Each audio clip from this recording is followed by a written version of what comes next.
either live chasing fear or you live being chased by fear. When you're in a space of chaos, what do you have to do to survive? You have to adapt. You have to manipulate your surroundings. You have to work hard. That creates an evolutionary process where we tend to grow and learn. Fear is the greatest tool of learning we've ever possessed. Most of my fears don't really come to pass. I give too much weight to hypotheticals. So I don't fix people anymore because they're not broken. I didn't want to take my life. I just wanted a good night's sleep because I started to have nightmares and intrusive thoughts and panic attacks and anxiety, and you got to pull that fear out. A common story I tell myself is I'm not enough. That's just a story. You can't truly love until you've been afraid.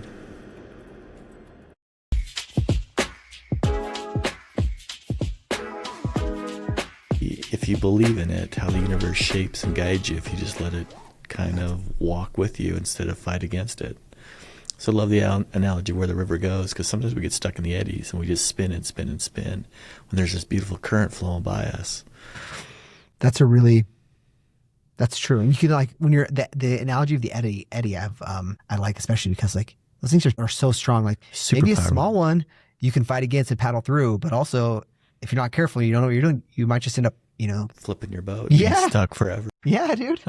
And you have some experience here, right? Because I do remember right that you are in your past life or even a little bit now, like you I spent was some a time with river River. guide for a long time. Yeah, So you know about some eddies. I know about big eddies. Where did you guide? So I guided up in Jackson, Wyoming in the summertime because it was cool weather, fun environment, great people, incredible kayaking. Some of the most beautiful spaces on the planet, the Hobaks, the Gravants, the Tetons. And it paid really, really well. And my office was like a river and a snake and beautiful Wolf Mountains in front of me. So, it was a pretty cool experience. When was this? Let's see, this was probably 1994 to 1998, 1999.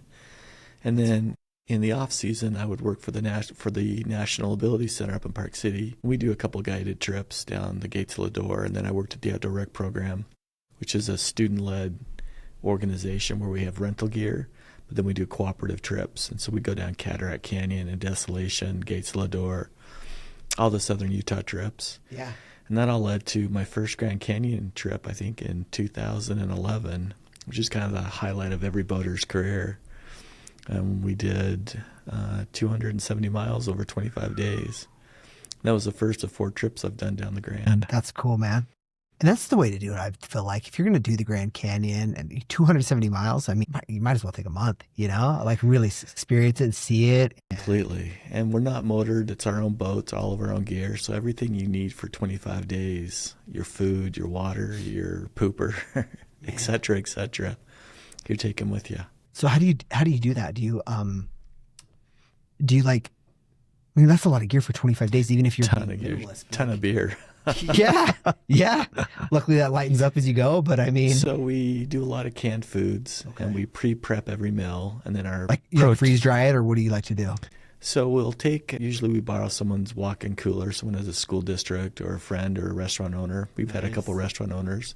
We'll take our cooler week by week, take it in there, pre-cook the meal at my place, freeze wrap it, then put a layer of meat down and some water. Next day, same thing. Next day, same thing. We'll just layer upon layer upon layer. And over 4 weeks, it just slowly, the ice melts and you dig out what you need. And you've got a little cocktail ice on the side. And that's wild, dude. And so a lot of tortillas, a lot of canned vegetables, and then frozen protein. That's pretty cool. And then each boat has a groover. Or the pooper. They call it the groover because it used to be an ammo can, and you'd sit on it and it would leave grooves in your butt. And then your camping gear and play toys. Wow. So how big are your rafts? You'd like a regular, would be like a regular 8-person raft maybe, or? So there's usually 2 to 3 people per raft. Okay. Because we're not running paddle boats, we're running full oar rigs, and one person sits in the middle and rows. Okay. And the smallest boat I've taken down was a 14-foot. The biggest is an 18-footer. I prefer the 18-feet boat on the Grand. Just more stability? Way more stability, way more room for air, more gear, more comfort. Just nice. That's a big freaking boat. It's a huge boat. And these are They're rubber or PVC. That's a trip. It's probably one of the most incredible experiences you'll ever have in your life. I could only imagine. I mean, to be under a desert sky with no outside contact for a month is just, you forget time and space, and you measure your day by how early you have to get up, how many miles you have to make, and the stars at night. It just becomes, you step out of time for a moment, and it's pretty soul awakening, if that makes sense. I think that's a great way to describe it. Look, yeah, I think that's neat. I've never spent that much time in the Grand Canyon, but I mean, I think that's cool to be able to. I'll just leave it at that. I like the way you said that. So, man, that's a cool place to start. If you ever get a chance, a fun way to see the Grand from a distance is this book called A Walk in the Park by Kevin Federico, where he chronicles his adventure hiking the Grand Canyon. But he does a transverse, so usually people go from the top to the bottom and then back up. He went the entire length, and that's 770 miles of hiking over months of time. I mean, is that even, so you've read this book? Yeah. Is that even? It's extreme. Like, it's way extreme. Trail. Like not, at least. There are trails you can piece together, but a lot of it's bushwhacking, self-navigation, rappelling in and out of canyons. I was going to say, like. It's what they accomplished is mind-blowing to me. It's just an awesome feat of human achievement. It's really cool to watch. How long did it take them, do you remember? Months. It would have to. And they couldn't do it all in one setting, so they would come in, do a stretch, come back out, resupply, let their bodies heal, and then go back in. But when you get off the tourist trail, so to speak, and you start to see the Grand Canyon for its real self, it just sings to you. It's just absolutely amazing. And there's 11,000 years of human history there, layered upon layer upon layer of just memories. And you start to get a sense of that, if that makes sense. And if you do it right, you don't fight against the canyon, you become part of it. And once you figure out, I get chills just saying that, once you figure out how to become part of it, it accepts you and lets you in. And it's an experience that's hard to describe in my mind. It's something I just have to feel, if that makes sense. Yeah. What did you learn about yourself while you were in the Grand Canyon? Oh boy, where to start? I learned to savor every sunset, to appreciate every sunrise. The power of hard work and teamwork. Probably what I learned most is how to trust the person in front of me and the person behind me. Like, if you flip a boat, you're in trouble. Yeah, especially when you're stuck in an 18-foot boat. It's heavy. It's you're floating up and down through rapids with 1,800 pounds of gear banging around you. Is that what it weighs in at, 1,800 pounds when you're all loaded up? When you're loaded, between 1,000 and 1,800 is pretty normal. So you've got a lot of gear on that boat, heavy frames, a lot of ropes, and you have to trust the person in front of you and the person behind you to take care of you. And that's just not on the river, that's at camp as well, because you have your emotional ups and your emotional downs. You get lonely at times because you're just away from so much. You get scared and afraid. I mean, some rapids like Hance and Horn are just terrifying. So for those that aren't familiar, like how big are these rapids? Like, how would you classify them? So they're classified differently than most rapids. Most rapids are classified from 1 to 5. 5 being really intense, okay. 1 being just kind of fun, and then everything in between. These are on a scale of 1 to 10.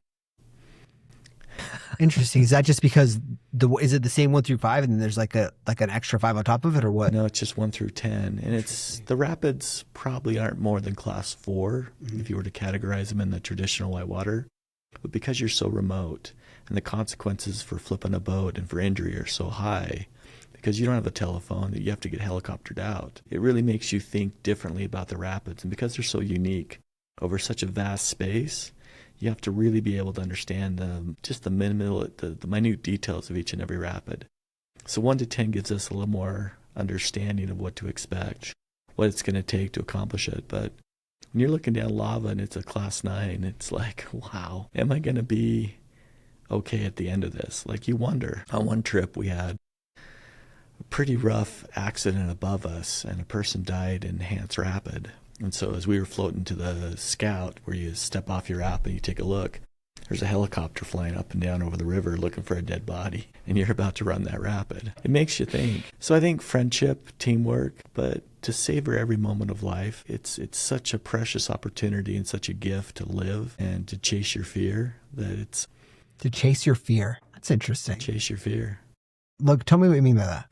I've always chased fear. Once I found out how much fun fear is, the adrenaline spike it gives you, kayaking, mountain biking, road biking, backcountry skiing, you push yourself to the edge. And Csikszentmihalyi has this flow analogy where you stop thinking, you just perform. Okay. You just exist. And when you get to that space where there is no fear, because you don't have time for it, wow, is it such a peaceful space. It's existing without existing. It's time without time. And then when you're done and everything rushes back into frame, right? Like you go into a rapid and then it's like you're in slow motion and you're just going through the motions and you're just in that flow. You're just present because you have to be. And then you get done and it just flushes full of like adrenaline. You're like, oh, that was epic.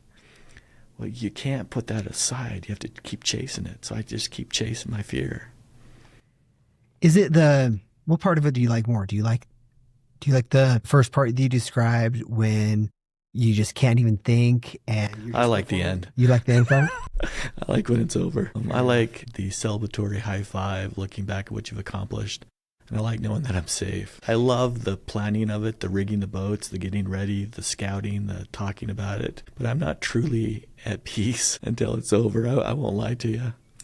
I mean, I think that's just me being honest. I appreciate it. And I think that's probably also pretty, I mean, I don't know. I'm not as much of a thrill seeker like that, but I bet that's probably, for people who are there, I bet that's probably pretty common. So you like chasing fear. Something I was researching as we were getting ready for this was, thanks to one of the videos you sent me, was about the fear of fear. Oh, Abhaya. Yeah. By Thich Nhat Hanh. That was really interesting. So, yeah, wasn't that beautiful? Yeah. So he talked about, so I was at both of them, right? So he talked about Abhaya, non-fear, and then he talked about the fear of fear too. And I thought, that's so interesting about how the fear of fear is. I don't know. So I would just love to hear your perspective on both of those things. So can I go hippy-dippy deep with you? And let's go however you want to go. If we look at fear, we have to go way, way, way back. Before time was even something we were aware of as humans, like back to creation. Okay. And fear is about chaos and creation. And they work together. That's how the universe works. Chaos and creation. Okay. When you think about it, you probably had several meals today. Like how much death did you create today just to live? Yeah, fair. We don't think about it that way because we see death as this awful, horrible thing. But death is simply chaos turning back into creation. It's the recycling of who we are, our souls, our energy. And so if we go way, way back, humans have always been afraid of death because we don't understand it. Most of our fear comes from annihilation, from not being friends with death, if that makes sense, from the unknown. I mean, the unknown's supposed to be scary. Yeah. And so that's driven us to then become very afraid, and that feeds survival. And we fight to survive as hard as we possibly can until we can't survive any longer. That for thousands upon thousands upon thousands of years was driven by fear. Well, things have changed. We don't have to survive as hard. And so our fears have changed. And fear really can control us if we don't control it, if that makes sense. Yes. And so you either live chasing fear or you live being chased by fear. And they're very different spaces of existence. And now Abhaya says fear exists. It's always been there, always will be. It's important. So why do we have chaos in creation? Like, what's your guess? It's one word. I have no idea. It generates evolution. So when you're in a space of chaos, what do you have to do to survive? You have to adapt. You have to manipulate your surroundings. You have to work hard. That creates an evolutionary process where we tend to grow and learn, grow and learn and grow and learn. So fear is the greatest tool of learning we've ever possessed. The problem is fear can overwhelm us, shut us down, and we become either angry or aggressive, or we become shallow and seek and hide for safety. And so Abhaya is really about, there's more than just fear in fear. And so fear actually has 4 processes to it. If you want to do Abhaya is simply pulling fear out of your soul and saying, hey, fear, how are you today? We've been hanging out for a while, but I haven't seen you. It's like, hi, back. So what are we afraid of today? You're doing a show with a podcast and you hate to disappoint. It's like, yeah, I hate to disappoint. So the first step is really acknowledging that fear is there and having a conversation with it, like seeing it. Yeah. We tend to push it away at its highest levels, you see alcohol and substance use, you see all kinds of addiction and avoidance and escape behaviors. And PTSD is diagnostically one of the primary diagnostic criteria is escape and avoidance, or trying to escape from fear. So Abhaya, the very first step is you got to pull that fear out and just say, there you are again, my best buddy, my guide, the person that helps me evolve, the person that I'm chasing life with. So good to see you. Let's have a talk. That in itself is one of the most powerful things humans can do, because we're not avoiding our fear. We're actually building a relationship with it. The second thing we need to do to be part of Abhaya is be present with our fear. Like, I'm in studio with you right here, right now. I'm not in my past. I'm not in my future. Guess where fear exists? Probably in either your past or the future. That's where it exists. Experiences we've had in the past that create fear, that we're afraid of happening again.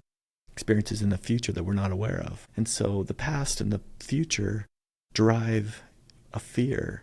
And the moment you're present with your fear, it's like, but we're fine. You're going to do a great job, because you always do a great job, and you love this kind of stuff. Then you're present. And that's the second step of Abhaya. So acknowledging that fear is real and that I have it and that it's part of my evolutionary process. Being present with it. And then this third step, and this is a really important step. You can't skip it. I'm going to have you do it with me. Okay. Just take a deep breath. And this is what we call a fear breath. Take one more deep breath. How'd that feel? I almost get angel kisses and I feel warm inside. I feel very grounded. It's just like it's immediately like turning the volume down. Ground you. Yeah, it's a great way to say it. Turning the volume really down. Grounding. Yeah. Perfect. But what we did is a fear breath, where we took a breath to be with our fear, not to hide from it. And so we breathe all day long, right? And you're barely aware of it. But when you make a conscious effort to breathe, to calm your fear so you can talk with it, you activate the parasympathetic system, sympathetic nervous system quiets down, you get a shot of dopamine, and your body doesn't feel the impact of fear. When you're in a state of fear, you can't think. You're not supposed to. You can react. And so how can you possibly have a relationship with fear if your body is afraid? And so by acknowledging fear, being present with it, and then taking that deep breath, now I can feel through my fear. We can't think through fear. It just doesn't work. Thinking helps us in the long term, but you have to feel your way through fear. The final step of Abhaya is to cultivate its opposite. This is going to blow your mind. What do you love? Like, what do you really love in this life? Right. That's also the source of your greatest fear. Yeah, 100%. Yeah. Yeah. It was like, yes, keep going. Sorry. Yeah. They're connected. So to cultivate the opposite, you have to actually cultivate your fear. Because love is one of the biggest forces of fear. And when we finally accept that, then we're like, okay, I must learn and grow from my fear. I must cultivate what I'm afraid of in order to really master fear.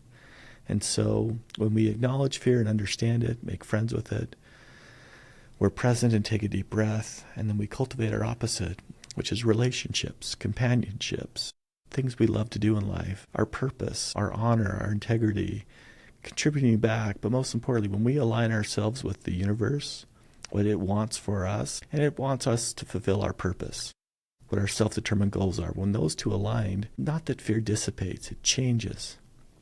It becomes a friend, not a foe, not something we're afraid of, something we partner with in order to accomplish anything you can imagine. Like, imagine where we would be as a civilization if we didn't have fear.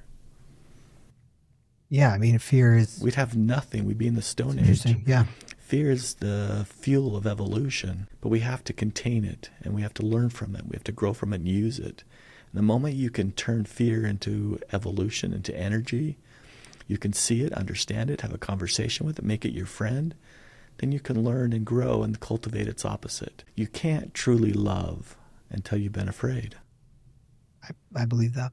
I like what you said just now about you described feeling the emotion or feeling fear and then changing it, you know, which is an interesting perspective to me. I've thought about it in the past of like feeling it and then letting it pass, but I haven't thought about it, feeling it and then changing that process of feeling it. So is that a conscious effort that you would do? Like if you're, okay, so let's say I'm in a situation. I don't know what it is. I'm afraid of something. I feel it. I acknowledge it. So is there another step beyond that? Like you said, like I like the idea of like pulling it out, giving it a name, label it, putting some light on it, so to speak.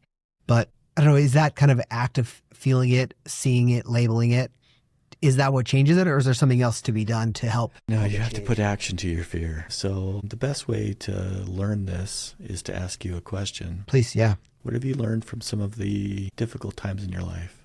Some of the scary times? What have you learned about yourself? Probably you're braver than you think you are. I don't know. I'm thinking of, I don't know what I've learned about myself. I know I've learned things, like I can think of, hard times in my life, and I learn usually that most of my fears are not based in reality. Like most of my fears don't really come to pass. True. And so I've learned that I have a tendency, I guess the answer to your question then is that I guess something I have a tendency to do is I give too much weight to hypotheticals. So there's something. I don't know if that answers it, but. So you've learned to be honest with yourself. Thanks, man. Yeah, I guess. And how important is that honesty in teaching your kids how to walk through life? Like, do you walk a lie or do you walk with honesty? Yeah. Well, if you walk a lie, you walk in fear. If you walk in honesty, you walk with fear next to you, by it. And you change it to be your friend. And it's a guide. Think about all the lessons fear teaches us. I have to say, like, I really like where you're going, but also thinking about fear as a friend is like such a mind shift. And like something about it's like, that feels so new. And like something new and like in a meanness in it, right. Like, not in a, something about it is like a little. It probably feels new and old at the same time. Because you've built to have fear. It's part of how we are taught to exist. And at the youngest age, how many times have you heard the analogy, you'll learn if you touch that hot pot, never to touch it again, right? Of course, yeah. We can't learn any other way than through fear. That's the driving force of evolution. Everything for us. We have to have fear in order to have love. They don't exist without each other. You have to have love to have fear. What's life without pain? Yeah. Well, its absence then would be joy. If you don't have pain and fear and anger and frustration, you don't have forgiveness and love and companionship. They go hand in hand. And what we try and do is latch onto one. Let me just latch onto love because that feels so good. But then we never love because we're so afraid to be vulnerable, to be honest, to take that risk, to build memories, to go on Grand Canyons with our best buddies. We never evolve. The moment you choose fear as a companion, you choose evolution of the soul. It's kind of cool. I like that. I think that's true, though. I like the way you connected to all those different things, the fear and the pain and the evolution. And I'm not the trauma expert here, but that sounds true to me. Well, throughout my career, I've worked in the homeless program at the VA hospital with combat vets who had post-traumatic stress, schizophrenia, bipolar disorder, immense substance use, and pain upon pain that you can't even imagine. And the next phase of my career was working as a school social worker in Title I schools in Midvale. Yeah, could we actually, sure. Before we go this way, if you're open to it, I'd love to, because what you're just describing about your career, I think we kind of skipped over that first part, which is fine. I really like the way this conversation is going. I'll follow your lead. Thanks, man. Well, I was just going to say, maybe we could go back earlier to talk about how you kind of ended up working with the VA and how that came about. I think that'll give a little context to folks. Sure. That's quite the story in and of itself. Well, and we can go, by the way, this is your story. So if you don't want to go there, if you're skipping that on purpose, that's No, I would love to go there. Okay. We just have to go back a little bit further than my social work career. Sure. Let's go to the beginning. Let's go to the beginning. I grew up in a wonderful family, the best of the best parents. We were very active in the Church of Jesus Christ of Latter-day Saints. That was my upbringing. Holiday, Utah, in the 70s and 80s, church, mutual, Boy Scouts. I'm an Eagle Scout. Nice. That was my whole life. And I didn't see outside the bubble, but I never felt like I fit in. It always felt off to me. Yeah. So I was a troublemaker and always have been, probably always will be. And when I was in elementary school, middle school, and high school, I struggled with math and science and reading. I had terrible grades. I was diagnosed with dysgraphia, which is where it's hard to sequence numbers and letters. And so it made it hard to learn. And so I was never a good student. And my father was dean of students at the University of Utah. So there was kind of a conflict in values. Remember, I came home one day, I'm like, hey, Dad, I got an A in seminary, C's and D's and everything else, but I'm doing good in God's world, right? It didn't fly. And so I barely got into college at the University of Utah and felt lost and didn't know where to take my life. So my dad said, why don't you take a service learning class? So I took a class from Dr. Tom Malloy. I remember the first day, I'm sitting in the back of the class with my feet on the desk, just kind of not paying attention. And he walks up, and you probably can't do that in this day and time, but he kicks my feet off the desks and sits me straight up. He's like, Landward, I'm going to make you a straight A student this semester. Wow. And so the class was, we took all of us, I think 25 of us as students, to Cuernavaca, Mexico to do service learning. And we worked in partnership with Habitats for Humanity.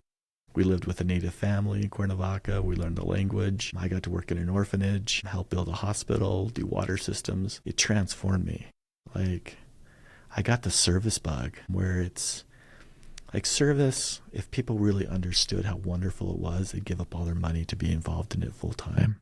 Yeah. Like, isn't that wild though? It's so cool. Counterintuitive. It is.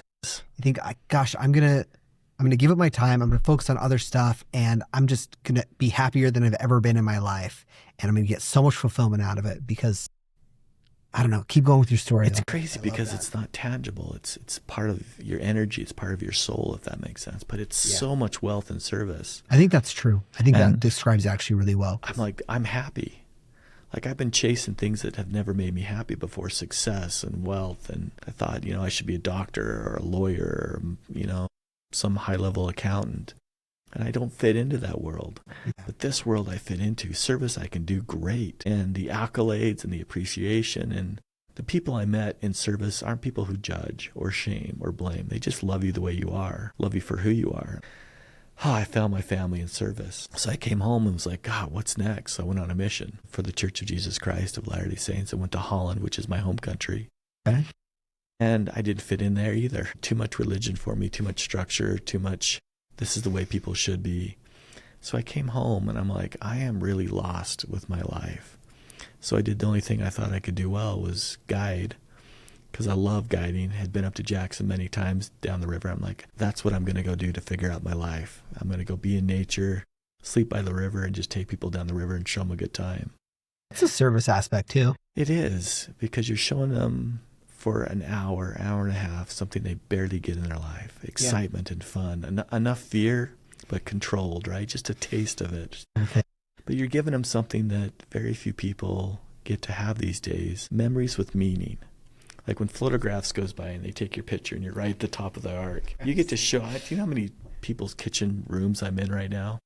Because we would do 3 to 6 trips a day, 7 days a week, and everyone would have a photograph attached to it. You're giving them an opportunity with their family to share a memory for the rest of their life. Remember that time we were at Jackson Hole? Who was our guide? Oh, Richie. He told terrible jokes. God, that was a fun weekend. Dude, I have one of those somewhere in a file somewhere. I have one of those photograph pictures. I went on a Boy Scout trip up there on the East Fork of the Snake, and I have one of those things. The rapids. Yeah. Anyway, keep going. So, yeah, totally. So that lifestyle appealed to me, and I decided to get a degree in parks, recreation, and tourism, and I moved into rec therapy because I liked the service aspect of recreation. Okay. I didn't like running a hotel. I liked, through recreation, adaptive sports, taking someone who's like paraplegic, teach them how to ski. That then translates to life skills. Like I could do hard things. Fell in love with it. And that's what rec therapy is. It's I was going to ask what that part is. So okay, that makes sense. Yeah, recreation therapy is taking those with disabilities, cognitive, physical, mental, and placing them in fun spaces, river rafting, skiing, high ropes courses, and challenging them to maximize what their body and mind can do, and giving them some fun. That creates hope. It creates motivation. It creates that flow experience. And then as a therapist, when you're a rec therapist, you translate that to how do we do this at school and at home and in real life? When you're feeling down and out, kind of blue, how do you remember what you just accomplished up here? And how do you feed off that the rest of your life? Well, I got involved in the Wounded Warriors program. Oh, wow. Okay. Teaching combat vets with missing limbs, severe post-traumatic stress, how to ski. And I remember one in particular. We had 6-week sessions together, so 6 weeks, 2 hours each week, and we just had the time of our life. He was in a mono ski, So he sits in a ski and has 2 outriggers on his arms and skis from side to side. And sometimes I tether him down steep slopes. Sometimes we just rip. Okay. And it was such an amazing experience for him and for me. Neat. But at the end of it, our 6 weeks, he starts crying and he gives me a big side hug and he starts crying. I'm like, brother, what's this about? He's like, you don't know what my life's like at home. You don't know what I go through at night. Like, this is the only 2 hours of my life each week where I get a moment of peace, where my soul feels silent. I'm like, how do I help with that? How do I do that piece? And so that motivated me to get a master's in social work. And my first job out of college, out of graduate school, was at the VA hospital, working in the homeless program, helping combat vets and chronically mentally ill veterans succeed. Wow. How long were you with the VA? 12 years. Man, you ever were able to connect with that person again? Yes, many times. Several years at the VA, I transitioned from his rec therapist to his actual therapist. That's cool. I got to work with him one-on-one. But that in itself brought me to a very difficult space. Day in and day out, hearing people's deepest fears, their pains, their suffering, what they've gone through in wartime experiences. And most of our veterans I worked with were Vietnam era and Iraq and Afghanistan. And they saw some pretty awful things. And my job was to listen to those things and help make sense of it, help to find meaning. Wow, did that take a toll on my soul? Yeah. I'm just a young kid from Salt Lake City who loves the outdoors, and now I'm working with combat vets telling me stories that are incomprehensible to most humans, day in and day out. That led to a period of my life that I'm very open about now, where I almost took my life. Wow. It just got to be too much. And I didn't want to take my life. I just wanted a good night's sleep. Because I started to have nightmares and intrusive thoughts and panic attacks and anxiety. And Sunday night would roll around. I'd be like, I don't know if I can hear one more story. I don't know if I can go to work tomorrow and hear a combat veteran tell me what they've experienced in war and how they lost friends and close brothers and what they saw and experienced. I don't know if I can do this. It's because I was afraid of my own fears, if that makes sense. Yeah. I became afraid of fear. Wow. I didn't know how to befriend it. So guess what I tried to do? Fix it. Oh, interesting. That's not what I was going to guess, but yeah, keep going. If I can fix it in you, if I can fix it in you as a combat vet, then I can probably fix it in me too. And so I used my training and my knowledge. I studied under Edna Foa, Aphrodite Metastas, Lisa Nazovitz, Dr. Stanley Block, Dr. Glover. I can go on and on. I poured myself into the material, into the training. Got to work with some of the greatest trauma therapists on the planet. And I couldn't fix anybody. Couldn't fix myself. And I had a combat vet who I'd become very close with, probably too close, thinking back. He was in the program I was clinical director of, the Valor House. He'd been there for 16 months, had done really well. He'd come from a heroin addiction through our inpatient psychiatric unit, and we'd been doing exposure therapy for months together.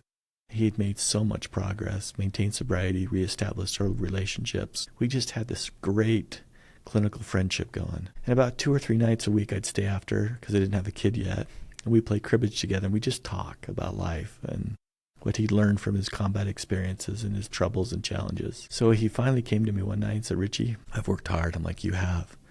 He's like, can I have an overnight pass? I'm like, are you sure about this? Like, you sure you're okay? You're not going to relapse? Can you promise to me you're going to be safe? He's like, I promise. This is my chance to really do what I need to do to succeed. So I said, okay, I'll give you the overnight pass. You go be a success. You go spend the night with your loved ones and have a great time. It was probably 7 a.m. that next day. I got a call from my supervisor who said he took his life. He overdosed on morphine sulfate. He'd been storing them and saving them just for this moment. And I got a card in the mail that afternoon that said, I can't, and he loved butterflies. Loved butterflies. He says, I'm just a cocoon right now. Maybe I can't transform in this life, but maybe I can in the next. Love you. Thanks for all you've done. Shattered me. Shattered me. I tried to resign. My boss wouldn't let me. I couldn't fix trauma, and that led to me wanting to take my own life. Luckily, shortly thereafter, I met Dr. Stanley Block, a brilliant psychiatrist who developed a model called mind-body bridging. probably the most effective modality for treating post-traumatic stress. He said, Richie, I have something really important to tell you. Some wisdom upon wisdom upon wisdom. I'm like, please tell me. I need it. He's like, we can't fix people because they're not broken. Yeah. I was like, oh my God, they're not broken. And that's the problem. We're trying to fix people. And so we're telling them that, yes, you are broken and yes, you need to be fixed. We're creating a loop of suffering because that's just not possible because you're never broken in the first place. You are built by birth to deal with trauma. If we weren't, we'd have gone extinct a long time ago. But what tends to happen is when we get flooded and overwhelmed with our fears and we start to escape and avoid it, it just shuts us down. And it's not the fear that becomes a problem anymore, it becomes the fear of not being successful anymore. It's the fear of not being who I was. It's the fear that I've maybe lost my soul. And that fear starts to drive the trauma. So I don't fix people anymore because they're not broken. So I have a couple questions. So one is, you mentioned exposure therapy. Yes. Does exposure therapy, does that work with deep trauma like that? And in all instances, or does it work in some instances? So I love the work that was done by Edna Foa to develop exposure therapy. It was a needed step. And with anxiety and maybe single episode traumas, it works well. The idea is that if you see it over and over again, talk about it, you become desensitized to it. It doesn't have the same grip to you. The challenge is it's very difficult to go through if it's not just a single episode. Because if you're a combat trauma or a first responder, where do you even start? Like, which trauma do you pick? And to relive those time and time and time again? No, and I could see that. This is a powerful point that we've come to understand is they don't want to forget their trauma. They don't want to become numb to it. Those were humans they lost, friends, brothers. They never want to lose that experience in their hearts and in their minds and in their souls. And we're trying to take it away from them. So we learn very quickly that if few do well in exposure therapy, most can't get through it. And so there had to be an alternative way.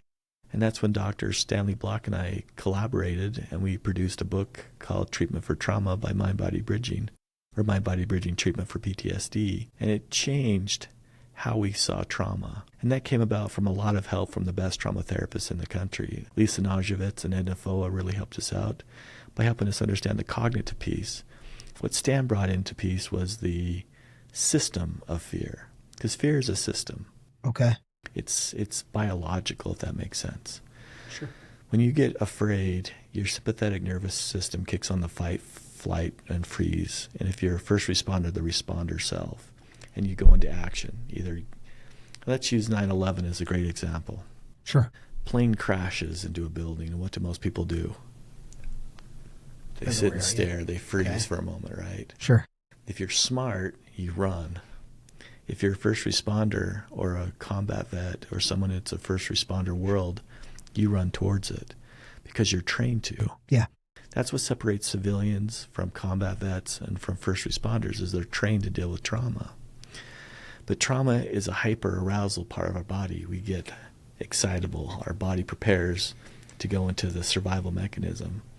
Well, that mechanism's only supposed to be turned on 20 minutes a day at the most. Wow. So imagine if that's on all the time. Yeah, your whole work shift. Your whole world changes. Can I give you a good analogy? Please. You saw my truck out there. I love Chevys. For your listeners, if you don't like Chevys, I'm sorry. But let's say you and I get two brand new 2027 Chevy trucks. Brand new. Okay. Fully loaded, leather seats, V8 engine, sunroof, like the works. Like these are nice trucks.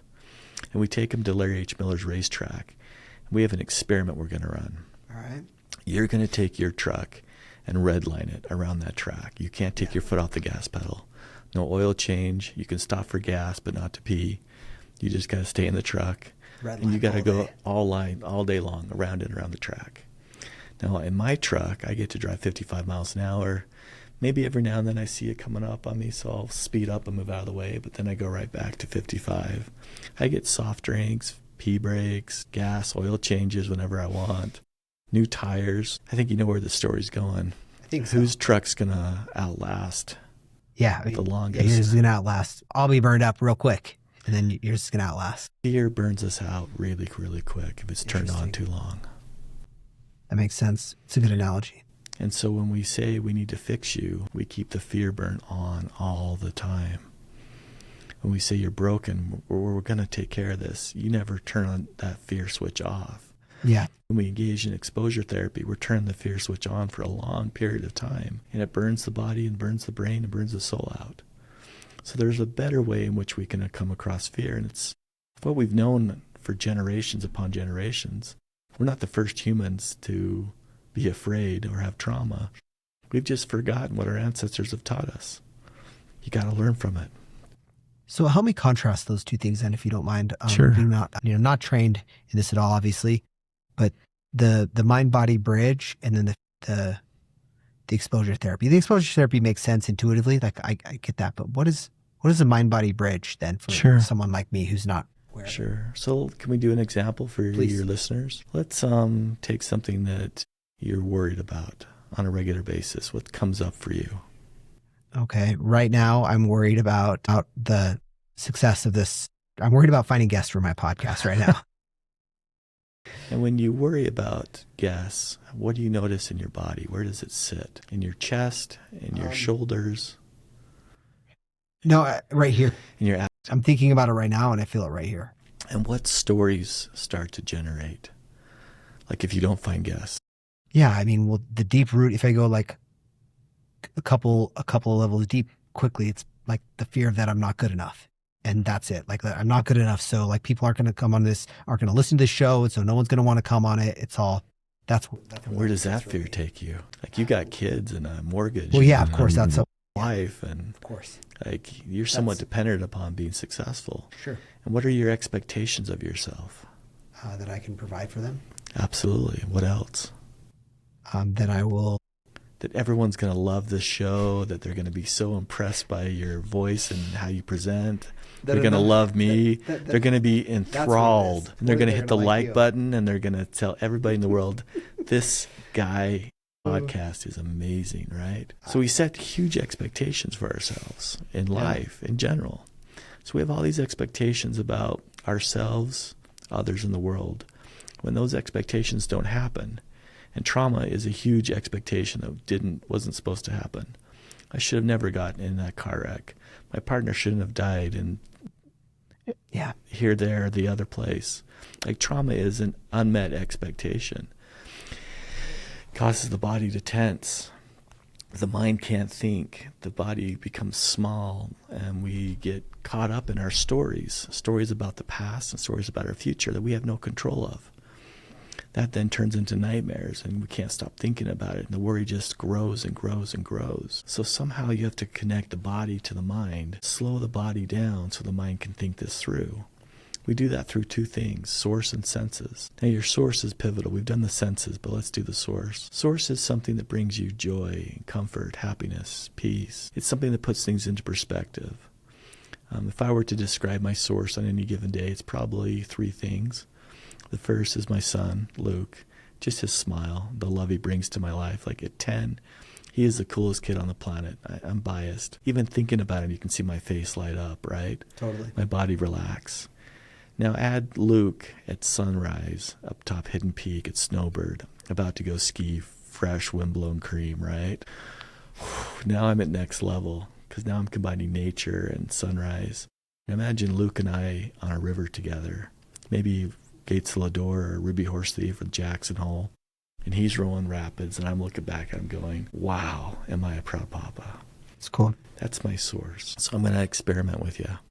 What is your source? I mean, it's definitely related to my family. Sure. My kids.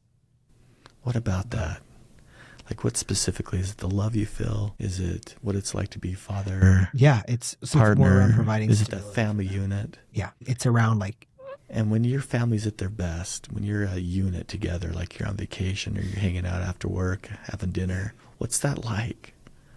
Like describe it for me so I can see it. Paint that picture in my mind. It's just us sitting, or usually when we're at our best, we're laughing, we're together, and we're just doing something where we're all present. Usually, if I think about those types of memories, or if I could paint one in the future, it usually has us sitting on the floor doing something that we all enjoy. Right. Connecting. Yeah, connecting. That's the right way to say it. So take a deep breath, close your eyes, and just visualize your family connecting, sharing, laughing, and just see that picture in your mind. Take a deep breath. Now bring that picture into this room so I can feel it too, so we can experience it together. Just notice it. Take one more deep breath. Now listen to your source. What does it have to say about worries? What would your family and kids say? Dad, I got this. But what would your source say? They would say, they believe in me. Look what happened to your worry. Yeah, that's powerful, man. It's huge. That's how we heal from trauma. That's the mind-body experience, is that when you rest the body and you understand what's driving that fear, what's driving that trauma, and you see it and understand it for what it is, unmet expectations and stories, and you're aware of that, and then you take that deep breath to manage hyperarousal. You literally shut down the fight, flight, and freeze process so you can activate the limbic system, which is where the emotions are, the neocortex where there's creativity, and then that prefrontal cortex where you can put logic into place. Your brain starts to function with your body, and you feel it, and you tell yourself the truth. Dad, you got this. And then you can live that truth. So the mind and the body, through use of source and senses, after we've befriended our fears by looking at unmet expectations and stories, that's the pathway out of fear. That's the pathway out of trauma. Now I'm going to ask you one last question. Sure. What have you learned being a father and a husband and a partner and a friend? Like how powerful of a life lesson has that been for you? Well, something that I'm thinking about right now is about love. Like becoming a dad, and you know this obviously, and I'm not speaking any news to anybody out there, but just being a dad taught me something about love. And what I'm thinking of right now is that it taught me that love is like especially the love for your kids, it's like this thing that it's so unbelievable. Yeah, it is. You can't explain it because it's so powerful. Yeah. It's not a love that my partner and I have. We are in love, been in love for 28 plus years. But when I talk about my kid, that's in a level, in a universe that hard to even go to in my dreams. Like that love is so overwhelmingly awesome. Yeah. And the thing for me that stands out about it, and I don't know if the thing that for me, the way it feels to me is like the love that I have with my spouse is like, it's in some ways it's the result of an output, right? Like you put work in and there's something there, but the love with your kid is like this self-generating love that you don't really just is there. And it's just there and it starts and it just keeps growing despite what basically anything. Like it just keeps growing, and obviously you put more into it and it grows more, but it just keeps growing no matter what. It's such a and how do amazing you energy. Cultivate that love as a dad? How do you keep that love alive in your kids? I mean, frankly, I don't know if there's anything I could do to quash it if I tried. You're not broken. You're not damaged, and you don't need to be fixed. Love doesn't need to be fixed. Wow. That's cool. It's very cool. And everyone is that way.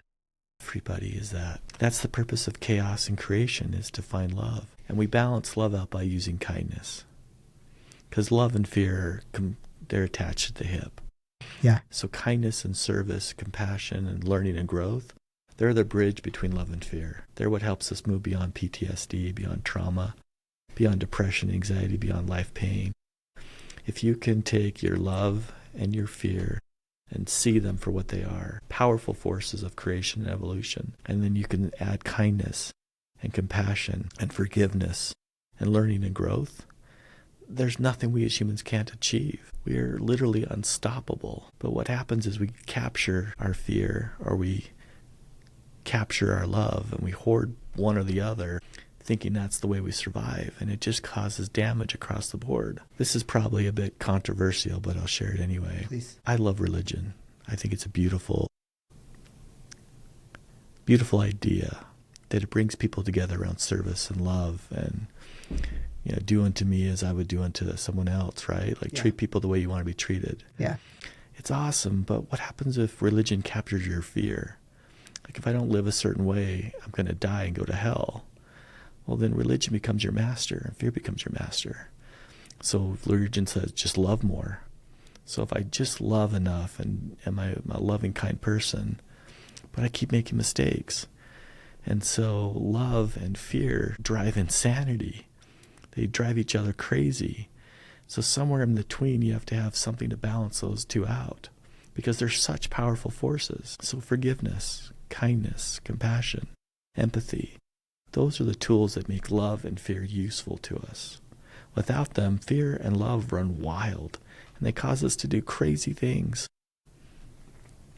Think what people have done for love. Yeah, and fear. And fear. Yeah, you're right. And think what happens when they shift. They take that deep breath. They remember what's important to them. They put their stories aside. They say, I'm going to be kind. I'm going to serve. I'm going to forgive. I'm going to offer you compassion and grace. That I'm going to learn so I can love and so I can fear. Changes everything. When you say put your stories aside, tell me what the stories that we tell ourselves are. So a common story I tell myself is I'm not enough. I'm old. I'm a fraud. No one cares about me or loves me. That's just a story. I don't have a whole lot of fact to build that up. And that's built on expectations that I'm perfect, which I'm just not. And who of us wants to be? Like, how boring would that be, right? Yeah. And if you're perfect, you've got nothing to learn. So you got a long eternity, right? And so the story I tell myself drives my fear and drives my love.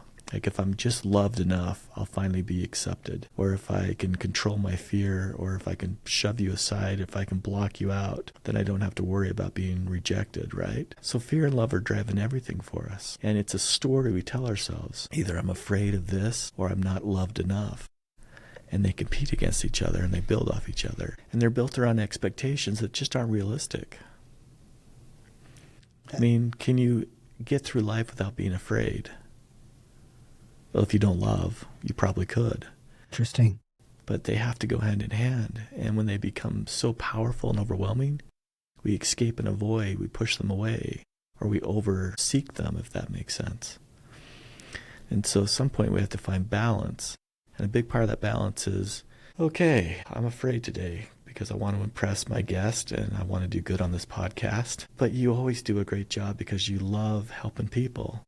And once I put my story aside and my fear tells me the truth and my love tells me the truth, then I can make a decision that's in line with my self-determination, with my values, with my executive self. But that can't happen in the primitive brain. The primitive brain is very, very selfish. It's supposed to be. You have to separate the primitive brain by feeling your body, taking that deep breath, connecting to your source so you can actually be executive. It's a process. It's a physical thing we do. So when I have clients process trauma, we look at the trauma experience, what happened, the meaning behind it, the suffering they experienced, and then we connect to source and senses. We look at unmet expectations and storylines, and then they see it from a very different perspective, from a love and compassion and learning and growth lens versus an anger and fear and rejection lens. And not me, they transform. All I am anymore is just a guide. So I'm full circle. I'm back to guiding people down rivers, just rivers of suffering. And we try and turn those rivers of suffering into opportunities for learning, growth, compassion, forgiveness, and understanding. So it sounds like you had this shift. And so tell me if I'm missing something here, but I'm pretty sure I'm missing something here. But you talked about how you're struggling at some point, thinking like, you were trying to fix other people and fix yourself, and then realizing it sounds like that, look, no one needs to be fixed. They maybe just need someone to show them the way. They just need a guide. Yes. That's cool, man. That's really cool. Are fear and shame connected? Yeah. Yeah, very connected. Shame keeps fear alive. It's one of fear's best friends. It's predictable. It's easy to use. And we have to remember, fear needs control to keep it quiet, right? So how do we control fear? We shame it. Keeps it alive, keeps it active, keeps it functioning, keeps it in a very narrow space. It predicts behavior. It shuts people down. It makes them quiet. It makes them slowly retreat into themselves. So shame, when we shame ourselves, that's how we keep our fear alive. It's how we keep it from being our friend. It's how we highlight it. It's like, you have a fear? Well, let me put that on the movie screen. I'm just going to add a little shame to it. Whoa, now we got a movie flick. Shame is the backlight of fear. Shame is the backlight of fear. Wow. I think that's super accurate. Isn't that cool? Yeah. I like how you talk about these feelings and emotions from a friendship, like a relationship perspective. Like shame is the best friend of fear, and you have to make friends.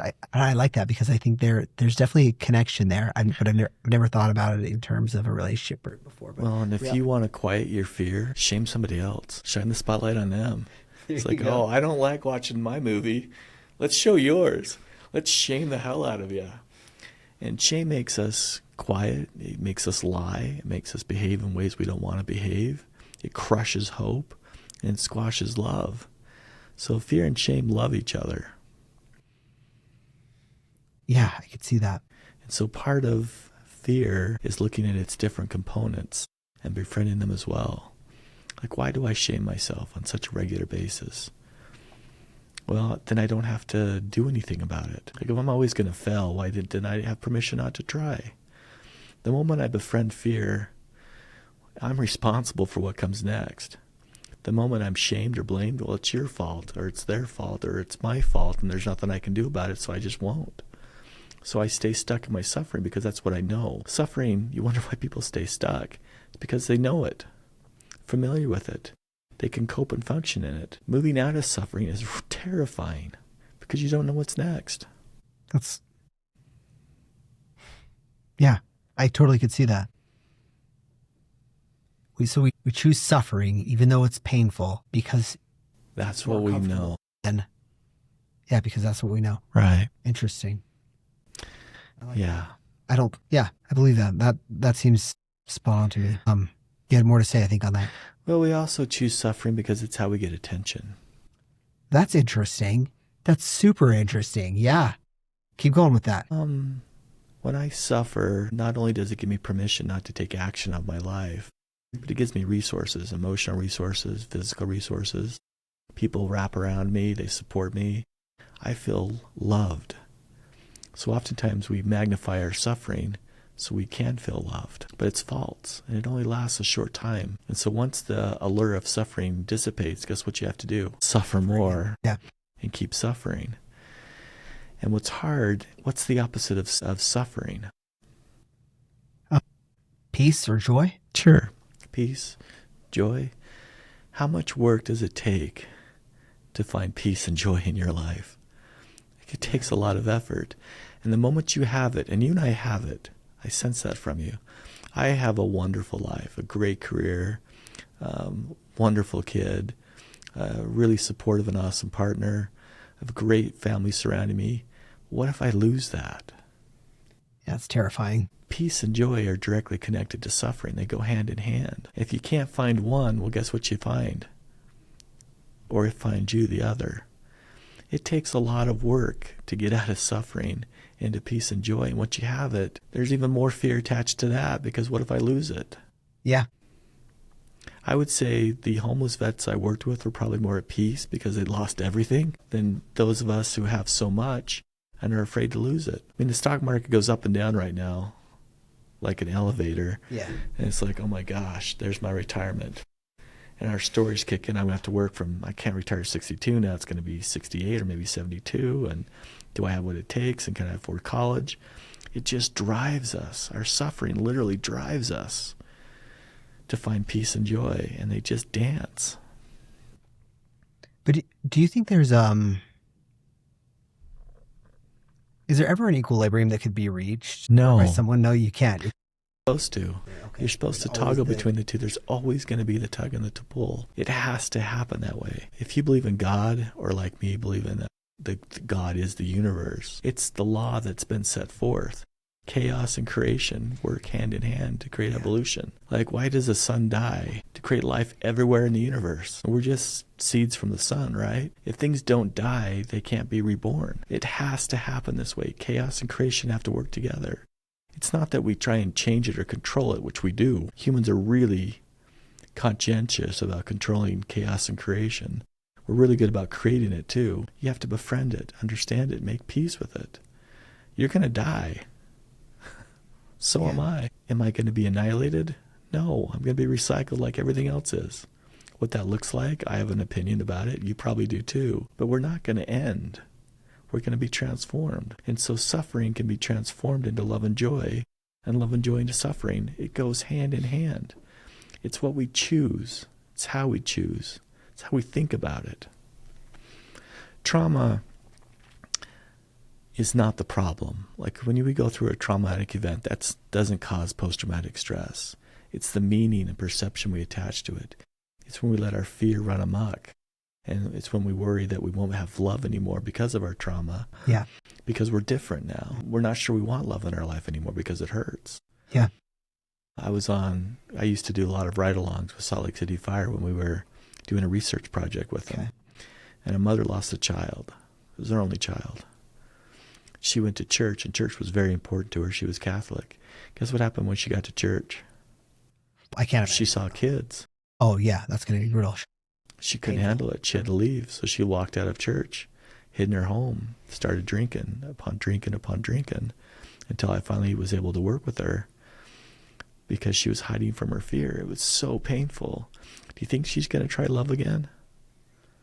I mean, who would? Not if she's, I mean, the reality is like, actually, I don't want to make that judgment. Go ahead. Keep going. Suffering tells us we're going to suffer more. And so we try and escape it. And you can't suffer unless you have love. It's because we love so much that we suffer. Interesting. And death circles love like a vulture, waiting and waiting and waiting to pounce. And so we can choose suffering because of chaos and creation, its natural function, or we can choose to find meaning in it, an understanding, learning, and growth. We can find our place in the process, accept it and live with it, even chase it. But if we fight against it, it just damages our soul. It makes us small and tiny, and then we feel broken and damaged. Yeah. So how does one do that? How does one find their place in that, I guess? And their suffering? Yeah. Abhaya. Okay. And is that... Fear, no fear. Is that a muscle that you can work? It's a muscle you have to work. That's it has to be practiced. Something I noticed that you did while we've talked a couple of different times is when you've talked about your fear, you do this motion. You kind of pull it from yourself like this, and you look at it like this, and you talk to it, and it talks back. Yeah. Is that part of your practice when you practice, really? Yeah, it drives my clients nuts. I actually have them pull their fear out and talk. Once they get used to it, it's quite fun and quite easy and extremely powerful. But for me, it's representative of a physical action. So when you reach and just touch your heart, that takes a lot of cognitive activity. That also takes sense activity. So when you touch your heart and you pull it out, you're activating your parasympathetic nervous system. The action of that quiets the sympathetic, quiets the hyperarousal. So when I pull it out and I start to have a conversation with it, that's CBT therapy, cognitive behavioral therapy, where we're having a conversation with our fear to reframe it, to restructure it in a way that's helpful. Then when I take that deep breath, right, I feel it and it becomes real for me. I'm like, wow, that was cool. What do we do with this? Well, let's ask our source. What the hell's the source? The source is what brings us compassion and love and energy, and it's what drives us. It's our purpose. Let's talk with that too. Now I've got my purpose and my fear having a conversation together. Because it's an active, interactive experience, you're feeling it, you're hearing it, you're touching it, you're saying it, you're experiencing it, and then it becomes real because you feel it. We feel things first, and that's how we believe. Our thoughts can be anything in the world, and I got a lot of bizarre thoughts, but my emotions are tangible. They actually something I can touch and feel and experience. I know what love is, not from here. I know what suffering is, not from the cognitive aspect of it, but from how it makes my heart and soul feel. So we have to feel our way through things in order to heal our way through things. What's a piece of advice you could give people out there who are just starting to figure out how to feel their feelings? Abhaya, yeah, fear, no fear. I would listen to Thich Nhat Hanh's Fear No Fear 5-minute video, and I would follow the 4 steps of, I got to see it first. Like, if you're in a dark room, like if we turn all the lights off in this whole building and we've got no windows, what are we going to see? Nothing in the dark. What do we do? Feel our way out. I see where you're going with that. That was really good. I like it. Yeah. We feel our way out. That was easy. That was perfect. Yeah. That makes sense. Do you, when you say feel your way out, so like making another step here, if we were feeling our way out here, I put my hands out and feel my way out. Are you a fan of like the somatic type of, like putting your hands on your body and actually trying to find out where the feelings are stored within your body? Is that? That's an absolute must. You must identify where in my body does my fear I exist. guess you asked me earlier, you're like, where do you feel it? And I was like, yeah, I feel it right here. We talk about emotions. Where do you feel it? Well, I feel angry. Like, no. Where do you feel angry? In your body. Your body is the tool to help you feel your way out of fear, out of darkness, out of suffering. It's a compass. I'm guessing you were a Boy Scout, if that makes sense. Yeah, for sure. And if you're lost in the mountains, what do? If you have a map and a compass. Yeah, You put your map down, you look where the river is, and you look where north is, and you line up north with where the river is, and you walk to the river and follow the river out, right? There you go, yeah. So if my body's tense and my chest is just full of pressure and my neck's stiff, what is my compass telling me? I'm afraid. I have fear, I have worry. That gives me an opportunity to stop and say, in this present moment, we don't know where to go next because we're afraid. Let's pull that fear out and let's use it as a guide. So what do you think? What do we do next? It's going to have some pretty crazy ideas because we're in the state of fear. I'm going to acknowledge it and go, yeah, that's kind of a fear idea. Like I think running around circles is probably not going to work well. Can we bring in our source? So let's have our source have a conversation. Well, let's use your body, your mind, and your source together to figure it out. And so your body is like a map. Your mind is like the compass. And your source is like hope that there's a higher power guiding you. It's trust, it's faith, if that makes sense. That what I'm feeling, what I'm experiencing, and what I have with me is enough to get me to where I need to go. So it's trusting in yourself to get to the next step. But you can't trust yourself if fear is dominating your world. And if your listeners take anything from this podcast, it's the power of fear to support us, to help us, to guide us. It's really one of my favorite friends. We've had some of the most incredible experiences in life, and I've learned to love deeply and hard because of my fear. I've learned that life is so short and so quick, but it's not the end. It's just a stepping stone.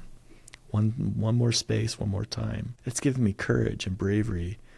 It's given me a fierceness to see the life I want to see in me and in my family. It's given me the fight to get through each and every day. Because there are days I wake up and I don't want to fight anymore. I'm tired. My fear takes over and says, do we have this strength to get through one more day? I take my deep breath and I go, fear, what's the expectation? Well, it's always perfection. It's always that you'll do better than everybody else. I'm like, well, stop it. My source says, you're enough. Just be you. Be your kind, accepting, loving person. That's enough for today. You cool with that? Okay, we're getting up and we're going for it. I can't do it without both of them. Probably what's more important than anything, my fears taught me about chaos and creation, that they work together, that they're partners. They're not enemies. Hell and heaven are the same thing. From a religious perspective, they work together to create growth. I mean, does heaven exist without a hell? Yeah, it's similar to the fear and love. They have to have each other. Everything has to have its opposite. Yeah. And probably the most powerful lesson I've learned is that fear and love, chaos and creation, love and hate, however you want to frame it, that is the energy of evolution. If I wanted to develop not just my physical body, I'm talking the evolution of the soul. Okay. Right? Like big ticket items where I want to become a kind, compassionate, loving person. Like I want so much to be in line with what the universe wants for me and my family. I want to be in service of the greater good, if that makes sense. I want to always choose the right path. Even when I make mistakes, I want a path back to that right choice again.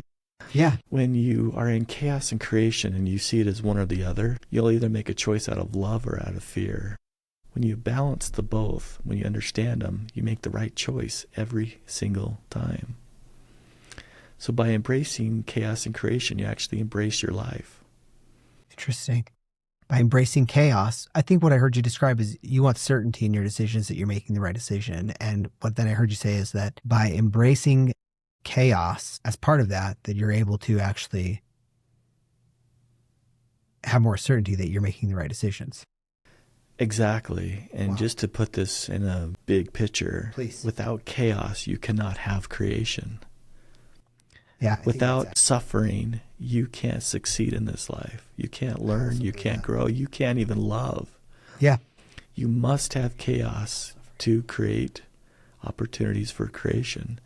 They're both important. They're equals. They're not separate. And we tend to see chaos or suffering or evil, if you want to use the word evil, as awful and terrible things that we don't want. So what do? We avoid them. We avoid them. Yeah. Well, that's like avoiding your opportunity to be with your kid. It's true. I mean, how much suffering does your kid bring? God, I can't tell you how many poopy diapers I've changed where I'm just like, There's definitely some. And when they fall and break their arm or they get hurt or they're bullied at school. Or anything. Oh, when you let them down or when they let themselves down. Yeah. I mean, when your kid suffers, the pain is immense. Is there a purpose in that suffering? Yeah, I think so. As a dad, absolutely. We know that they have to struggle in order to grow. If we do everything for them, when they're ready to leave the nest, they will flop. They will fail. And that's a huge problem with society right now. Yeah. After COVID, we became such caretakers of kids and humanity.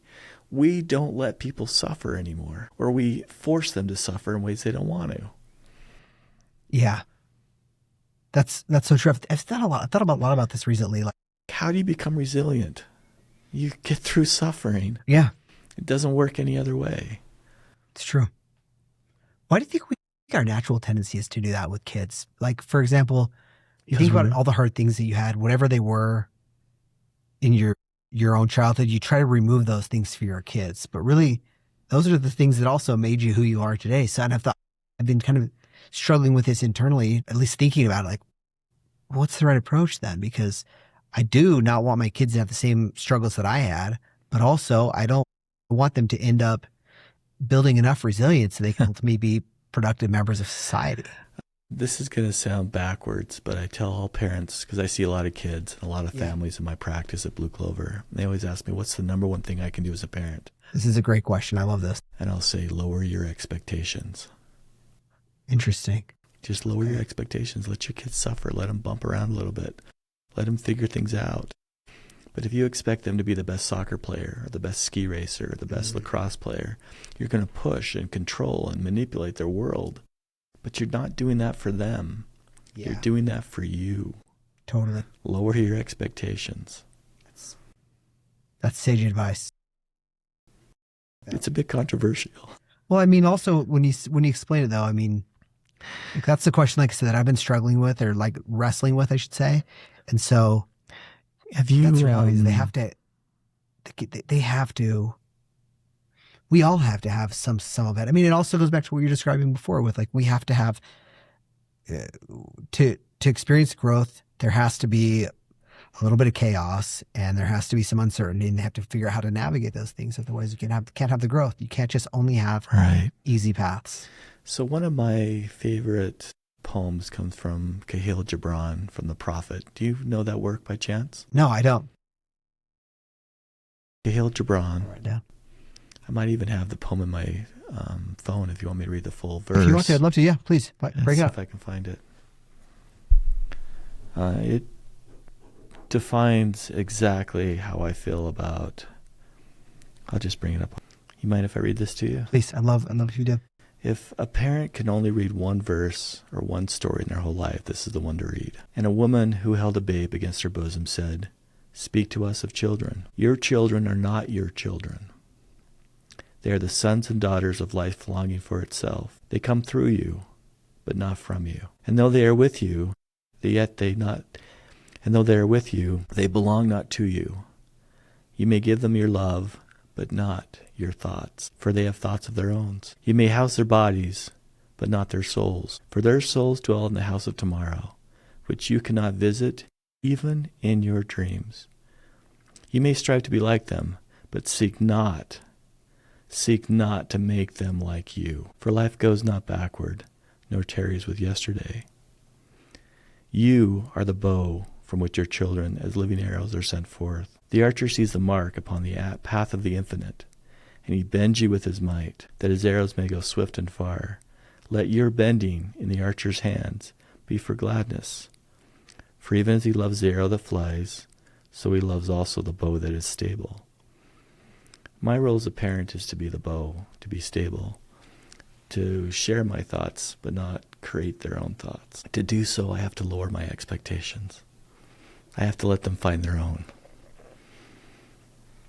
Kids have to suffer a little bit in order to find growth. Now, too much suffering overflows the system. And so we as adults need to make sure we have educational systems that are supportive, homes where there's a shelter over your head, food on the table, because suffering can create more suffering, which can create more suffering. And kids are neuroplastic, which means they're still forming these neural pathways. Until you're 24, those are pretty fluid. And what's built stays, and whatever is not built is pruned. So if you have a fear structure built in your brain from a young child because you weren't safe, that's going to drive your entire life. So we as adults are to create space where kids can suffer successfully. I would dare say, coin this term, successful suffering creates for helpful development of kids' cognitive, physical, and emotional abilities. So as a parent, I try and help my kids suffer successfully. When he loses a lacrosse game, we talk about it. We don't beat each other up. We don't get angry or upset. We don't say, let's quit. We lost once, let's never try again. No, we live by a code, Luke. Love is our religion, kindness is our code, and we never give up. So how are you going to apply never giving up to this lacrosse situation? I'm going to show up, Dad. I'm just going to show up and give it my best. Like, that's all that matters. Wow. And how much pressure do parents put on their kids right now to win? We should put as much pressure on winning as we do on failing. We should set our kids up to fail successfully. Yeah. Like, a loss should be the biggest win of their life. Yes. Oh, as a parent, I'm like, you lost a game.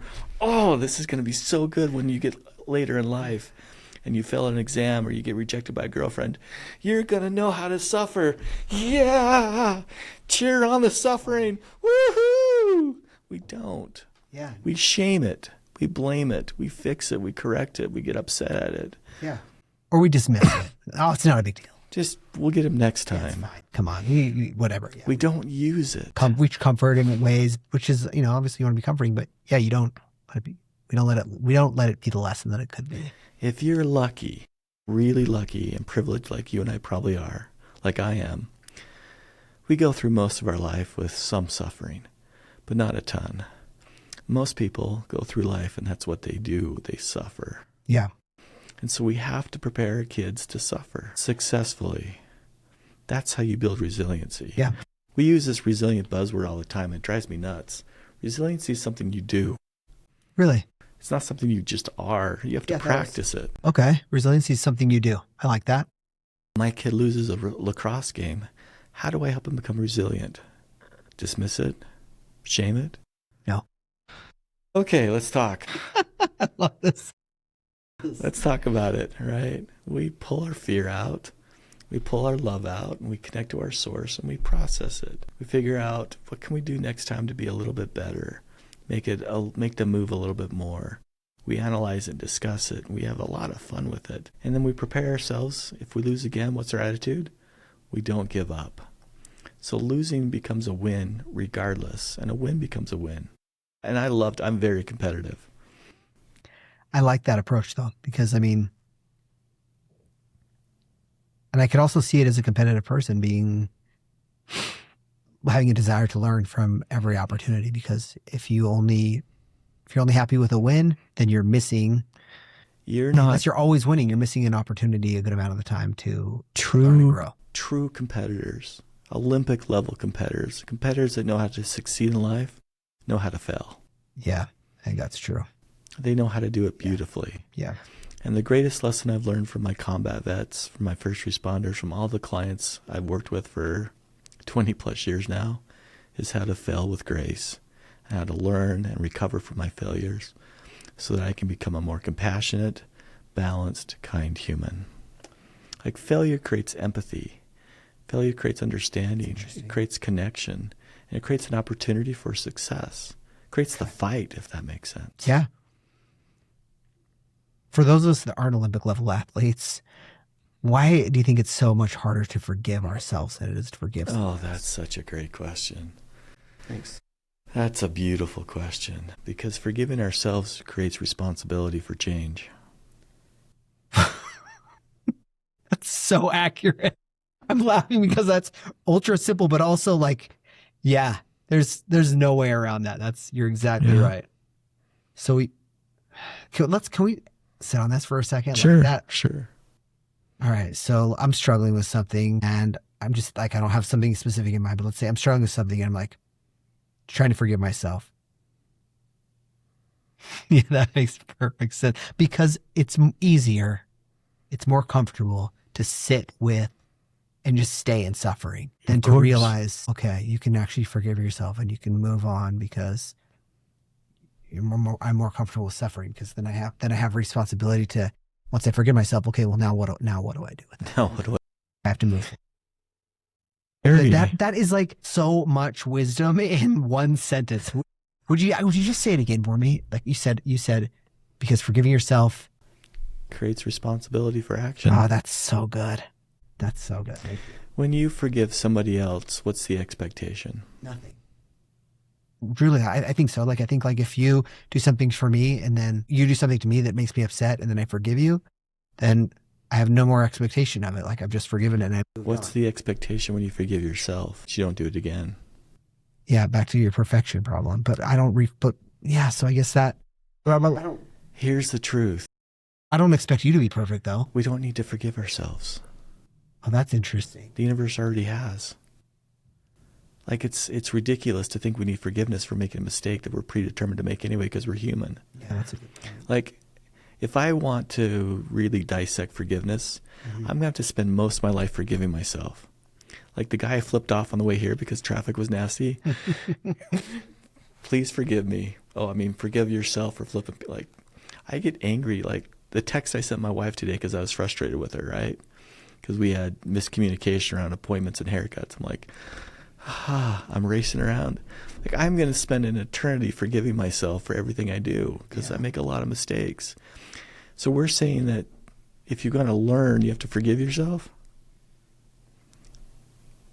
Now, forgiving others is important, because that's an action that I take. I say I no longer am going to carry the shame and the anger and the frustration. But forgiving oneself, why? You're already forgiven. And if you're religious and you believe in the atonement, right? Yeah. Hello? Yeah, there you go. There you go. Yeah, that's a good point. And something. And sorry, go ahead. Forgiveness of self sets you up for failure, because you're going to repeat the behavior again. Yeah. Like, I've lied a few times. I like to tell big stories. My friends will tell you, he catches a fish, it's this big. If he goes through a class 4 rapid, it was the biggest rapid of the whole day, right? I'm going to make mistakes over and over and over again. And so if I forgive myself, I'm telling myself, you can't ever make a mistake again. That causes fear. It paralyzes us. It creates a very narrow pathway we can walk down. I can only walk this level at this fast, at this speed, because if I screw up, there I go again. And how many times do you forgive yourself before you start to feel like a loser? Oh, yeah. It's terrible, right? Yeah, you think that's a vicious cycle, too, because you forgive yourself and you move forward. And you're like, I'm not going to do that again. And then. Addiction is a cycle of forgiving oneself for trying to deal with their traumas, with their suffering. Wow. So I quit forgiving myself. I quit forgiveness, not of others, because others need that from me, if that makes sense. Yeah. And I need it from other people as well. It's how we accept apologies. Sure. Made a mistake. Can you forgive me? And the expectation is that yes, and we'll start over. I know you'll make a mistake again, but you're acknowledging and taking responsibility for your mistake. But if I want to forgive myself, it's going to happen over and over and over again. And honestly, I don't believe I have the power to do that. It's not my power to begin with. From a religious perspective, you're taking the power from God. Literally, you're saying, you know what, God? It's on me. It's on me to forgive myself, not on you. I'm going to take that power away from you. Or if you're a believer like me in chaos and creation, you're going to say, you know what? I don't think I've got anything to learn. I'm just going to forgive myself. I like that. It's an excuse. I like That's a spicy excuse. And that may cause some viewers to be upset.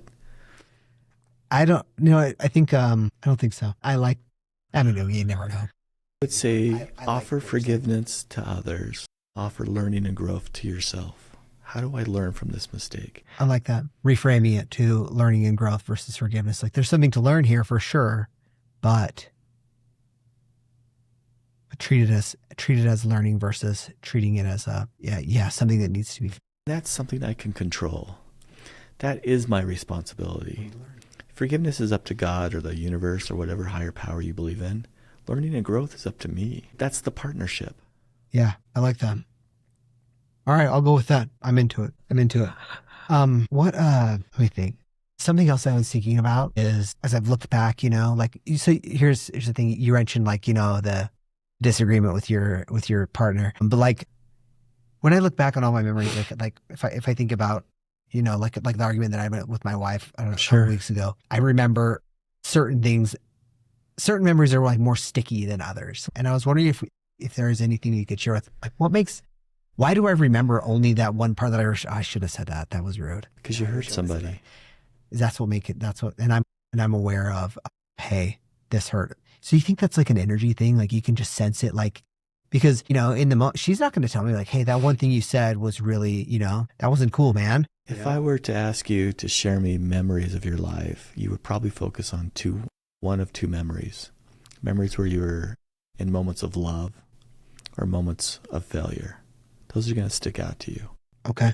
They're sticky because you have control over the outcome, if that makes sense. You had control whether or not you snapped at your wife or whatever action you've done that's hurt somebody else. You had control over that. Okay.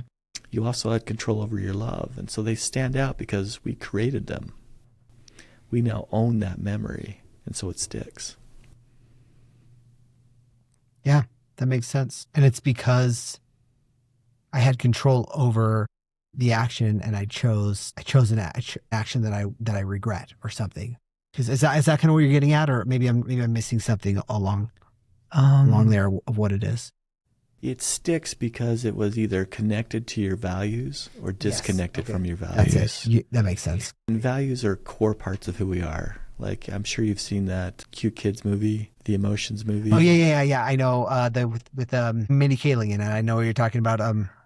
Why can't I think of it? I can't think. But yeah, where like there's like the fire emotion and the sadness. Yeah, and there are core memory emotions. Yeah, the core memories where they put the ball in. What were the core memories made up of? Happy memories and those are core memories. Both create learning and growth. That's why they're core memories. Yeah, that's interesting. That love tends to be a little more softer as a memory because it's executive. It's limbic. It's in that higher level. Really? So it's in a different part of the brain. Totally different part of the brain. Wow.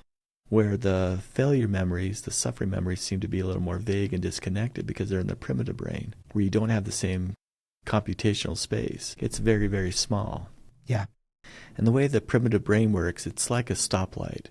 If a memory comes at you and it's a fear memory, it's going to go red and it's going to get cycled into the fight, flight, freeze, responder. And that's how you're going to react to it. But what if it's not really a red light memory? We're perceiving it to be because we're upset. Oh, interesting. So when you're upset at your wife and you're like, this isn't going to work. We're probably not meant to be together. She doesn't love me. This is a waste of time. Well, what part of the brain are you in? Your primitive brain. Okay. That memory, until it's brought up into love and compassion, is going to spin and spin and spin. It stays stuck. It can't get filed. And so suffering memories stay alive because you can't file them. So when you love something and you apply kindness and forgiveness and understanding to it, it moves to the executive space in the brain where it can be filed in the learning and growth category. And that's why it sticks. It sticks because it either spins in suffering or because it gets filed in learning and growth. How do you move one from the learning and suffering to the mind-body bridging? You pull your fear out, you talk to it, you acknowledge it, you understand it. You actually flip the switch. I'm going to show you exactly how to flip the switch. We've done this a few times, but we're going to do it so you notice it. Okay. So bring up in your body just a worry. Don't need to share it with me. Okay. Where do you feel it? I feel that one.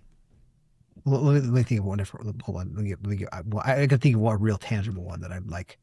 Just think of an argument you had with your wife. Okay.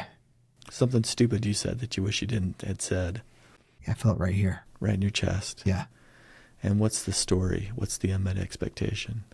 I'm better than that. I'm kinder than that. Oh, sorry. I was thinking of something different.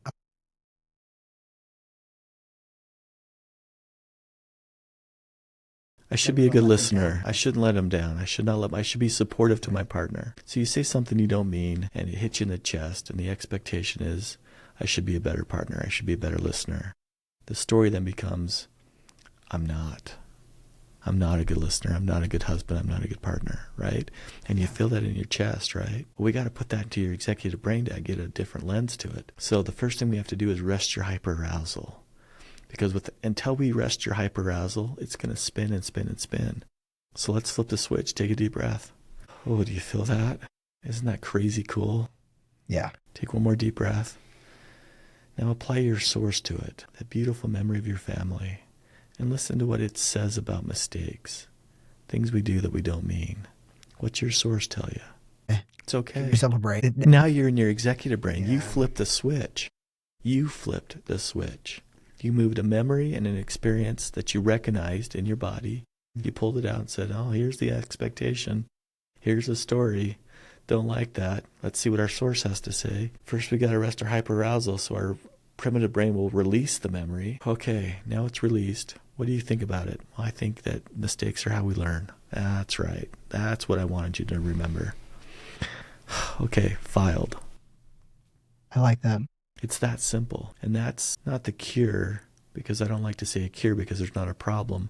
That's the process in which we take clients through trauma. We see it, we understand it, we look at the expectations that were violated, we look at the stories of unsafety that creates, and we say, okay, we have a choice. Do you want that to stay spinning down here? Would you like to see what your executive brain has to say about it? I don't know what it's going to say. I kind of have an idea because I've done this for a while, but let's see what happens. Take a deep breath with me. Connect to your source. Now let's look at your trauma through the executive space, through love, creativity, and learning, and see if it can reframe it for us in a way that helps us grow instead of helps us fear. And that's how you heal from trauma. That's cool. You know, I like the way that you described it as filing it away. And to your point, like that's not something that has to be fixed. That's not, if you were to file anything else in the right place so that it could then be processed, you wouldn't think of that as like something that had to be fixed. This is just something that we have to do, and we're going to move it over here. It's evolution. Then it can get processed. Yeah. It's evolution. Like how do we evolve when we make a mistake and we do something different? Yeah. You know what? I just had a connection when you said that we evolve through making a mistake and growth. So to your point, like, okay, from my personal belief is that like one of the whole reasons that we're here is to grow. That's the reason. Yeah. And so if that's the whole purpose, which I believe it is, like growth is a core purpose of being here or the reason to be here, then how could a mistake, which is the path to growth. Why would that need forgiveness? Yeah, that's such a good point. What's the purpose of a tree? To grow, yeah. And then what does a tree do? It provides shade. Yeah, yeah. Provides growth for others. Wow. How are we separate from nature? Yeah, we're not separate. No, we're not. Yeah. We just think we're different. Yeah, you're right, because we got thumbs. Our responsibility is to grow. Yeah. To grow, you must suffer. Yes. Wow, I appreciate you helping me. Where does a seed start? A seed? Darkness, dampness, cold. Oh, I was going to go back to where, like, okay. It's scary as hell being a seed, right? Yeah, so what does it do? It suffers until it spreads out. And it has to have a lack of water so its roots will reach. And then finally it finds water, which is learning, right? And it says, wow, I can be more than just a seed. And so it grows into a tree. That's wild. And then it suffers and dies and feeds 100 other trees. Yeah. That's what we do. We take what we need to grow until we don't have to take anymore and can give back. The final giving back is when we die. We give back to the earth our energy, but our soul moves on. Where do you think our soul moves on to? If you want to go there. If you don't, it's also okay. It's like a personal thing. No, I'd love to go there. That's a deep question and complicated to answer, but also very easy. It doesn't go anywhere. Okay. But it goes everywhere. So like I've heard someone you just describe for me, and however your words that you want to. Sure. So this comes from near-death experiences. Yeah, which you've had 4? More than that. Okay. I've had a lot of close calls. I've had one that was where I actually went unconscious. Okay. And experienced kind of an out-of-body experience, so to speak. But I've had a lot of close calls where I thought this was the end. And they all happen the same way. When you're on the edge and you're thinking you're about to die, like you're like, this could be it, time stops. You exist outside of time, like everything slows down. Because when we die, time doesn't exist. It doesn't have to. It doesn't need to. Because we're dead. Yeah, that's what I've heard too. By the way, I interviewed a guy like a couple of months ago who's a near-death experience researcher. And I'm super fascinated with this because this guy's interviewed thousands of people who've had like when he calls a near-death experience specifically like the out-of-body that has these like 5 things that go with it. Anyway, so keep going. What you're describing right now is lining up with what he told me. Time doesn't become part of your existence. And so there's no fear. There's just you and where you're at in that moment. And everything slows down and then gets really soft and quiet. And you don't feel scared. You don't feel loved either. You just feel part of something. And it's hard to explain what that something is, but you know what it is when you feel it. It feels like you're intertwined with everything all at once. And things like hate and anger, they don't exist in that space because they don't need to, because fear's not present. And then what I saw when I blacked out for a moment in my outer body was kind of a bright light, but I have to put that into context because this is not the first time I've seen those bright lights. So when we die, we become a ball of energy. And close up, it looks like an angel, if that makes sense, because it's moving and it's floating. But the energy of the soul carries on in a ball of light. Sometimes there are some of us who are gifted, who have an extra dose of empathy. Because if you have an extra dose of empathy, you can feel the light, if that makes sense. You can sense it around you, not just in these near-death experiences, but afterwards, all the time. I can see that. One of my favorite stories to tell, right when Luke was born, was shortly after my grandmother passed. And right before she passed, she says, I think I might get to see him in heaven. I thought, that's really cool. And so a couple years later, he's 1 year old, and we're up in Sun Valley, and he's on a bench like this, about this high, and he falls back, and it's cement. And this starts to happen in slow motion. Like you can see him reach the table and start to fall, and Amber tries to reach him. And he's falling head first into concrete from about this high up. I reach over the table and I see these hands reach and grab his head and gently lay him down, and then they're gone. And I knew it was my grandma. Like literally I saw hands cup his head, cool. Not a mark on his body. And you probably heard of thousands of these stories. I haven't personally, but I believe you. I mean, maybe the guy who I interviewed has, but I personally haven't heard. That's a special story, man. Thanks for sharing. It's awesome. Really cool. So our energy and our soul carries on afterwards. I think that's true. And the way it works is energy can't be from what Albert Einstein destroyed. It just changes. Okay. And so your body is one form of energy, and that stays with the earth, right? The other form of energy carries on as your soul. And we get recycled, our souls, time and time again, because that's how we evolve. And so human consciousness, life itself, is so precious in this universe. Like, look around, there's not much. As far as we know, we're it right now. Yeah. I mean, Fermi's paradox says if they were here, they'd be here, right? We'd see these alien ships. We'd have some type of evidence. Yeah. Now, I do believe in extraterrestrial life, but just not the way most people do. Okay. But our soul moves on, and it's just a ball of light. And that ball of light looks to create life again, or looks to move on to whatever's next. Some people call that heaven, but I call that just being part of what's already... Yeah. And we don't go to some far place. We stay here. We watch over those we love. Yeah. And when our time comes up again, we go again.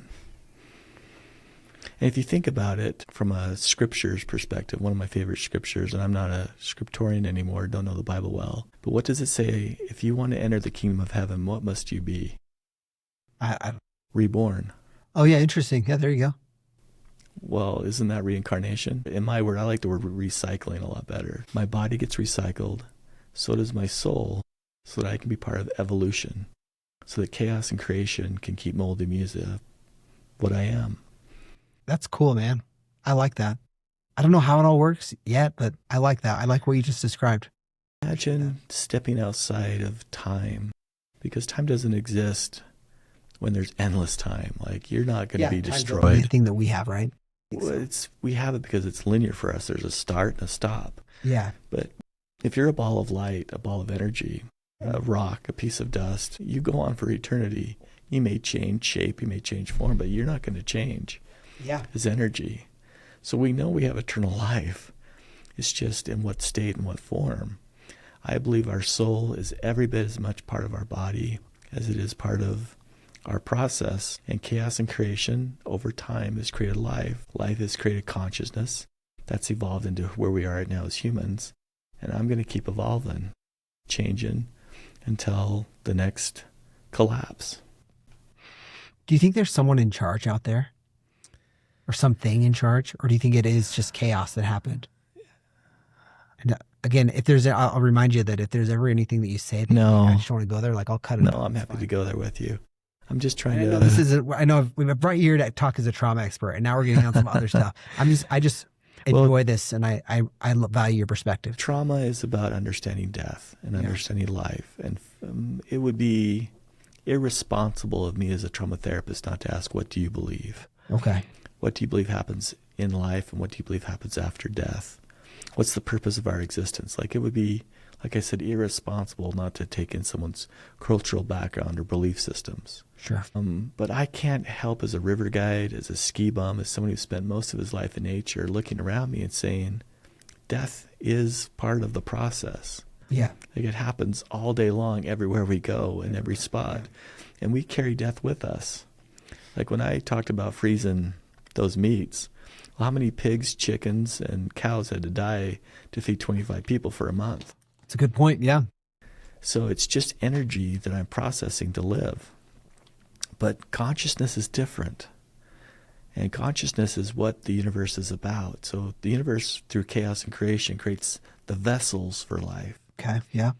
But the energy of the soul is also present, but it never changes. It's cool.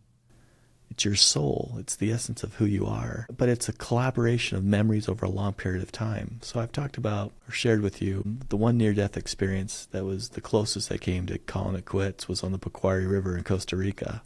I got pinned under a boat. And that's when I saw this beautiful ball of light. And it took me years to understand what that was about. That was just another ball of light saying, hi, welcome to the group. You ready for the next adventure? Well, you're not quite ready yet, so we're going to send you back. Was this like something that happened, like there was a decision point where that, or this just kind of all happened? It was like, no decision. It was just like, you're going back. No decision. Okay. It just, a ball of light and many balls of light. Really? Many, many balls of light. And they dance in the middle, so it looks like an angel, if that makes sense. Yeah, totally. I could see that. But it's just it's like one of those, like they'll make a painting out of a bunch of different dots, or a mosaic maybe, with a bunch of different. That's it. Right? Okay. That's it. It's like a painting. I think a painting, a mosaic, a bunch of tiles all making a beautiful pattern is what I saw and what I experienced. Fascinating. Truly fascinating. But what I gained from that experience is that I'm not just me in this moment of time. I've been something for a very long time. Billions of years I've been something. Like my body, my soul, my breath, I didn't just appear out of nowhere. Like I'm not new energy that was created. You and I have been around since the Big Bang, just in different forms. All of that carries with you. Yeah. All of that comes, all of that is part of the here and now. And we are at the highest end of our evolution. What comes next is we probably don't have to come back again. We get to be guides. Because they do help shape our environment. They do give us comfort. They do give us guidance. They do catch us when we fall. This may sound out of the box, and it is. But when I do therapy with clients, sometimes I feel like someone else is in the room with me whispering what I need to say and what I need to share. For my whole life, I felt I've had the gift to connect with those that have gone before us, those that haven't come yet. And I feel it so strongly that I can't deny it, if that makes sense. I'm not going to try and convince you that I'm right. Leave you? But when humans finally take a step back and see evolution for what it is, they won't see fear and love as something to compete for or fight against. They'll see it as part of a process. Once you're at peace with that, then you're kind of at the end of your cycle of evolution, and the next phase comes. What that next phase is, I'm kind of excited to see, and I'm not sure. And just to kind of blow your mind a bit, if I can, you're going to die. I know. Yeah. Like, can you imagine that moment of transition, like seconds before it happens? And then it happens, and then you're going to be somewhere else. That's wild. It's going to happen really quick. Like 80 years. Yeah. It's nothing. And to say that I've only got one chance at evolution, one chance of being a soul, just a short period of evolutionary time, it's ludicrous. Yeah. I have all of eternity to shape and be who this cool soul has become. Yeah. And so I think all of us should be excited about our opportunity to move on, to share our living energy back and our soul energy forward. It's such a mind-boggling thing to think about. In my mind, I'm thinking, how do you get to the place where you're like, we are going to die someday. Like our whole DNA is coded to stay alive, right? Like our bodies are coded. Like your strongest desire, your most deeply rooted instinctual instinct is to stay alive. No, it's not true. No. Okay, what's more? Protect your child.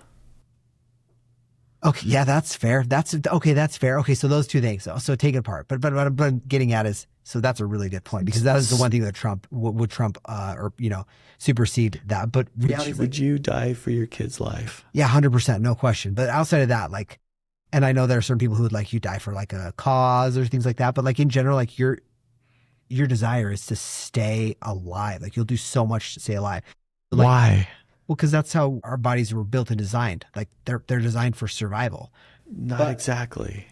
They're built to learn and grow. Our desire to stay alive, if it's just simply to stay alive, that's fear-based. Sure. If we understand that our purpose, our existence, the reason we fight to live, is to learn and grow, to evolve and adapt, to become tomorrow more than we are today, and then to pass that knowledge on to the next generation, so they can succeed in living and growing as well. Totally. Our primary goal is the process. In modern day time, we don't see the process. We see us in the moment, and that's all we care about is our survival. That drives horrific behaviors, consumption at a late rate we can't maintain. Our process is to care for the next generation. Yeah. To learn and grow the best we can, to pass that knowledge on, and then to move on to whatever's next. Fair enough. It's a good point, man. So I agree with you. When we choose survival as our primary purpose, that's when greed steps in.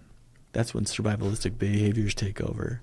That's when anger gets real. When we choose to see the whole process, not just life to death, but the whole big picture of things, you understand your place in that linear event. That's cool. I think that's important. I think that's worth looking at, to see your place in the grand scheme of things. It's so comforting to find your place in the big picture of things. Like, I know my place. I know what my purpose is on this planet. Without a doubt, I know it. Now, am I good at it? Well, not always. But I'm learning to be better each and every day. And that's the purpose of life. I think so. I have a related but Sure. indirectly related question. You're like really your whole like energy and your everything about you is like calm, and calming. Have you always been that way? Or This is fully through lots of that. This is well trained, well honed, years and years of working with clients and presenting to large groups. And actually, because I had to do this before I came, I had to pull up my fear and go, we're kind of scared about this. Like, what are people going to think when they hear your crazy ideas about life and death and trauma? And what if they disagree? And what if you get hate mail? Like, this calmness is practiced. It's literally following the 4 steps of Abhaya, acknowledging I have fear about coming here, feeling it in my body, understanding why it's happening, my expectations and stories, and then learning and growing from it. Like, how do I cultivate its opposite? So I choose to be brave, and that helps me be calm. That's cool. And in the present moment, what do I have to be afraid of? Like, you're a cool guy. We're having a great conversation. I love this. Yeah. You're not judgmental or shame-based. Like, you're a really cool. Thanks, man. I think you are too. Can I tell you what I think people are going to hear when they see this? Sure. I think that I think that what you shared is going to resonate with them. And I think they're going to sense, because, well, my own philosophy is that you can generally sense things that resonate with you in a positive way that feel good because they're true.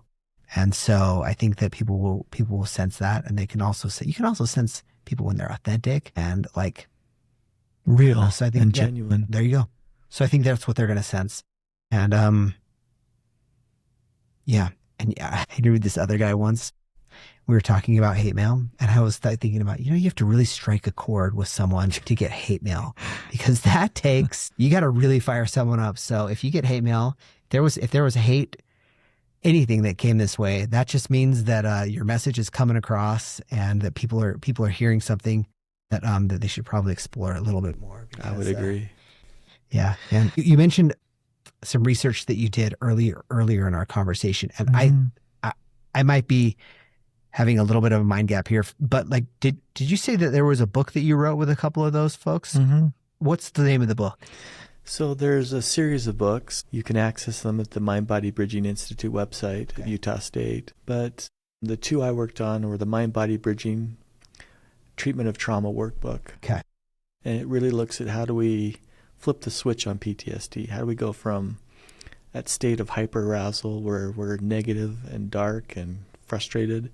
How do you befriend that and talk with it and look at the stories and unmet expectations? And how, through taking a source breath and connecting to your senses, do you move that into a different part of the brain to see it a little more differently, a little more clearer? And then how do you work between the two spaces to learn and grow? Because you need both spaces. And so we do things like a negative self-belief map due to traumatic events. Oh, I bet that's brutal to think about doing. I mean, I think a negative self-belief map. Yeah. That sounds painful just to. Well, think about it. What are your negative self-beliefs because of the trauma you've experienced? Wow. Well, that I'm not safe. I never will be safe. So we talk about it. Why don't you feel safe? Because I'm supposed to be safe. People are supposed to protect me. Well, let's see what your executive brain has to say about that. Will you take a deep breath? Well, I'm also meant to be loved, and sometimes love is not safe, but it helps me learn how to set boundaries, how to live life to its best, how to take risks, but also how to maybe take a step back and set some time and space for myself. It guides you. Our second book was on addiction, the Mind Body Bridging Workbook for addiction, because the primary reason people struggle with addiction is escape and avoidance from fear. If I'm anxious, if I'm wound up, if I'm depressed, if I'm traumatized, what's the best way to get away from that? Numb it. Yeah. You want to have a conversation? Watch this. That's way easier for sure. And if you don't talk to your fear, it's going to come out in nightmares. There's a great analogy. Do you like Greek mythology? Sure. Yeah. Percy Jackson. Yeah. I mean, I've never read the Percy Jackson. We are huge into Percy Jackson. Another cute story. One of the bishopric came by our house a while back just to check in because, we're part of a ward, even though we're not members. And he's like, met Luke, and Luke was probably 7 or 8. And he said, so are you baptized? And Luke looks at me. I'm like, you're not. He's like, no, I'm not. And the guy's like, the bishop's like, well, do you believe in God? And Luke's like, oh, yeah, but which one? Yeah, they're cool. There's one that's funny. So I like it. It's a good answer from shout good out answer to for 7-year-old. to 7-year-old Luke. Give the honest answer. But in Greek mythology, they talk about Zeus being the king of gods, and he had this brother Poseidon, right? Do you know what Zeus did to Poseidon? I banished him. He did. He got pretty frustrated with him, so he banished him just to the ocean. Do you remember what Poseidon did in the ocean? No. Wreaked holy havoc. Okay. You couldn't sell a ship. You couldn't go fishing without him coming up and just whacking you. Okay. So all the humans started praying to Zeus. They're like, Zeus, can you just calm your brother down? Like, just talk to him. So Zeus finally says, do you remember what Zeus finally says? No, tell me. Okay, let's have coffee on Tuesdays. And they started talking and working things out, and the seas calmed and everything went back to normal. Trauma is like Poseidon. If we cast him out because it's uncomfortable, it's going to come back in our nightmares and our daily activities and our interactions with everyone and our paranoias and our shopping and our cooking and our cleaning and our intimacy. Everywhere it comes out. And so you have to have a conversation with your fear. If I can leave your guests with anything, that has to happen on a regular basis. We got to be friends with it. I love that. You have to have a conversation with fear. You have to make friends with it. This has been awesome. Richie, I've really, really enjoyed this. And you're the man. You got just thanks for sharing everything you shared with us. People are going to really, really. I hope one person listens. If one person listens, then I'll feel happy. Me too, man. And you've been an incredible host. You're a great interviewer. Thanks. If you decide to get your psychiatric license or your social work degree, let me know. I've got a job for you. Thanks. This podcasting doesn't work out. You never know, man. Maybe I'll be heading back to school. Well, I'll leave you with this. There's no greater gift than you can give somebody else by hearing their story. Oh, thank you. That's how we help each other deal with fear. The moment I share my story and you hear it, understand it, and create meaning of it, it comes back to me even more powerful than when I shared it in the first place. And it comes back with love. Well, thank you. I see your show as an act of love. Wow, man. Thank you. That's really, really nice. It's kind of cool. That is cool. I feel honored that you shared it with me. So anyway, that's it, man. Just call it. Thanks, everybody. Welcome to the 4F, 4Fs with Jeff.